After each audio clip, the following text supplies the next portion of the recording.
नाशिक महानगरपालिका निवडणुकीसाठी शिवसेना आणि राष्ट्रवादी काँग्रेसची युती झाली असून भाजपा स्वबळावर लढणार आहे। राष्ट्रवादी काँग्रेसचे नेते नरहरी झिरवाळ, समीर भुजबळ आणि शिवसेनेचे हेमंत गोडसे यांनी आज पत्रकारांशी बोलताना ही माहिती दिली। नाशिकमध्ये महायुती एकत्र लढावी यासाठी प्रयत्न केले, मात्र भाजपने युती करण्याबाबत कोणताही प्रतिसाद दिला नाही। त्यामुळे शिवसेना आणि राष्ट्रवादी काँग्रेसने एकत्र लढण्याचा निर्णय घेतला, असं झिरवाळ यांनी सांगितलं। मेरिटनुसार जागा वाटप करण्यात येईल, असं त्यांनी सांगितलं।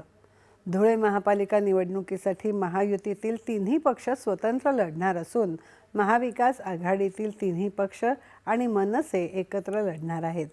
भाजपा शिवसेनेमध्ये गेल्या काही दिवसांपासून युती करण्यासाठी चर्चेचं गुऱ्हाळ सुरू होतं, मात्र जागा वाटपाचा तिढा न सुटल्याने अखेर शिवसेनेने स्वबळावर लढण्याचा निर्णय घेतला। त्यानुसार शिवसेनेने 58 जागांवर निवडणूक लढवण्याची तयारी केल्याची माहिती जिल्हा प्रमुख सतीश महाले यांनी दिली आहे।